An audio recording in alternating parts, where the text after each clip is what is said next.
Hi అండి, welcome back to my channel stay with Bindu. ఈరోజు మీకోసం రాజస్థాన్ స్టైల్లో లంగర్ వాలి దాల్ ఎలా ప్రిపేర్ చేసుకోవాలో తెలుసుకుందామండి. అంటే ఏందనుకుంటున్నారా? నల్ల పెసరపప్పు ఉంటుంది కదా, అది ఇంకోటి పచ్చి శనగపప్పు, ఈ రెండు మిక్స్ చేసుకొని పప్పు ఎలా ప్రిపేర్ చేసుకోవాలో తెలుసుకుందామండి. చాలా హెల్తీగా ఉంటుంది. తొందరగా మనం నల్ల పెసలు తినం కదా, ఈ విధంగా చేసుకుంటే మనం నార్మల్ పప్పు తిన్నట్టే ఉంటుంది. దానికి కావాల్సిన హెల్త్ ఇంగ్రీడియంట్స్ అన్నీ మన బాడీకి రీచ్ అవుతాయండి. సో దీన్ని ఎలా ప్రిపేర్ చేసుకోవాలో తెలుసుకుందాము. దీనికోసం ఒక 1 కప్ దాకా నల్ల పెసలు తీసుకున్నాము. దానికి ఇంకా హాఫ్ కప్ దాకా పచ్చిశనగపప్పుని మనం యాడ్ చేసుకున్నామండి. రెండు బాగా మిక్స్ చేసుకొని బాగా వాష్ చేసి కలర్ అంతా మారేదాకా దాన్ని వాష్ చేసుకొని 6 నుంచి 7 అవర్స్ లేదా ఓవర్ నైట్ దాకా దాన్ని మొత్తం సోక్ చేసుకొని పెట్టుకోవాలండి. ఇట్లాగా మళ్ళీ సోక్ చేసుకున్న తర్వాత మళ్ళీ పొద్దున్నే ఒకసారి వాష్ చేసుకొని దానికోసం మనం దీన్ని మళ్ళీ ఒకసారి 2-3 టైమ్స్ వాష్ చేసుకొని మనం కుక్కర్లో వేసేసుకొని దీనికి ఎంతైతే వాటర్ కావాలో దీనికండి ఆ కప్ కొలతకి అయితే ఒక 250 ml దాకా వాటర్ అయితే సరిపోతుంది. దాంట్లోనే కొంచెం పసుపు, కొంచెం సాల్ట్ యాడ్ చేసుకున్నాము. దీనికోసం సపరేట్గా 1 ఇంచ్ అల్లము, ఒక 2 మిర్చిని మనం బాగా కచ్చా బచ్చాగా ఈ విధంగా దంచుకున్నామండి. ఇట్లా దంచుకోవటం వల్ల చాలా టేస్టీగా ఉంటుంది దాల్ అనేది. ఇట్లాగా ప్రెషర్ కుక్కర్లో పెట్టే ముందు దీన్ని యాడ్ చేసుకొని ప్రెషర్ కుక్కర్లో హై ఫ్లేమ్లో ఒక 2 విజిల్స్ వచ్చేదాకా పెట్టుకొని మళ్ళీ లో ఫ్లేమ్లో ఒక 5 విజిల్స్ వచ్చేలాగా మనం సెట్ చేసుకున్నామండి. ఈ విధంగా మనం చేసుకుంటే పప్పు అనేది చాలా బాగా కుక్ అవుతుంది.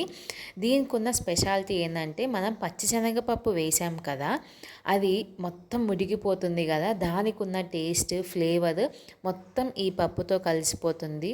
మీరు తినేటప్పుడు ఆ పప్పు అనేది అస్సలు కనిపించదండి, ఎందుకంటే చాలా మెత్తగా అయిపోతుంది. మనం స్మాష్ చేసాం కదా, చూశారు కదా, ఈ విధంగా చాలా మెత్తగా అయిపోతుందండి. మనం ఇంకా రుబ్బే కొద్దీ ఇంకా చాలా సాఫ్ట్గా అవుతుంది. దీన్ని మనం మన ఇంట్లో పప్పు గుత్తి ఉంటుంది కదా, దాంతో లేదంటే స్మాషర్ ఉంటుంది కదండి, దాంతో ఈ విధంగా మనం బాగా రుబ్బుకోవాలండి. నేనైతే పప్పు గుత్తిని యూజ్ చేస్తున్నాను. మీకు ఎంతైతే సాఫ్ట్గా కావాలో అంత మెత్తగా మీరు రుబ్బుకుంటే అంత టేస్టీగా వస్తుంది. వాటర్ అనేది అస్సలు పారబోయద్దు, కావాల్సిన వాటర్ మాత్రమే పోసుకోవాలండి. అది కొంచెం సేపు పక్కన పెట్టేద్దాము. ఇప్పుడు దీనికోసం తాలింపు వేసుకుందాము. ఒక కళాయి తీసుకొని ఒక 2 స్పూన్స్ 1 టేబుల్ స్పూన్ దాకా ఆయిల్ వేసుకొని దీంట్లో మనకి కావాల్సిన పోపు దినుసులన్నీ యాడ్ చేసుకున్నాము. సన్నగా కట్ చేసిన ఒక ఆనియన్ మనం యాడ్ చేసుకున్నామండి.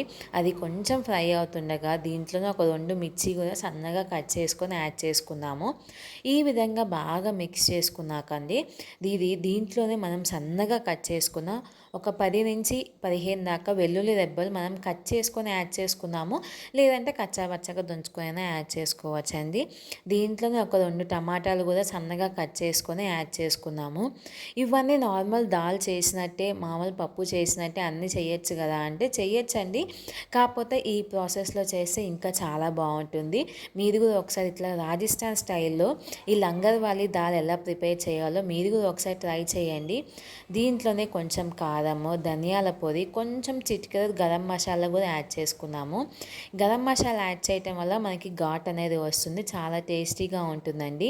ఈ విధంగా మెత్తగా మొత్తం ఉడికిన తర్వాత దీంట్లో మనం పప్పు యాడ్ చేసుకున్నాము. ఈ పప్పు మనం ఇంకా ఉడికే కొద్దీ కొంచెం దగ్గర పడుతుంది కాబట్టి నేను కొన్ని వాటర్ యాడ్ చేసుకుంటున్నానండి. దీనికి మనం మామూలుగా అయితే ఏ పప్పులో అయినా చింతపండు పులుసుని యాడ్ చేస్తాం కదా, ఇక్కడ నేను యాడ్ చేయట్లేదు. ఒకవేళ మేము అట్లా తినలేము అనుకుంటే మీరు ఆ వాటర్ ప్లేస్లో చింతపండు పులుసునైనా మీరు యాడ్ చేసుకోవచ్చు. ఇప్పుడు మనం సాల్ట్ని అడ్జస్ట్ చేసుకుందామండి. నేను ఇక్కడ సాల్ట్ సరిపోలేదు, కొంచెం సాల్ట్ యాడ్ చేసుకుంటున్నాను.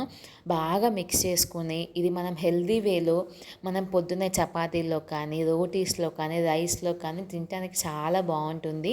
ఎప్పుడు మనం తినే పప్పు కాకుండా ఈ విధంగా ఈ పప్పును కూడా ట్రై చేసుకుంటే ఇంకా బాగుంటుంది. దీంట్లోనే ఈ రెండు కాకుండా అంటే బ్లాక్ దాల్ కాకుండా పచ్చెనగపప్పు కాకుండా రాజ్మా కూడా మనం యాడ్ చేసుకుంటే ఇంకా చాలా బాగుంటుంది. అది కూడా ఇంకొకసారి మీకు ఇంకో వీడియోలో నేను చేసి పెడతానండి.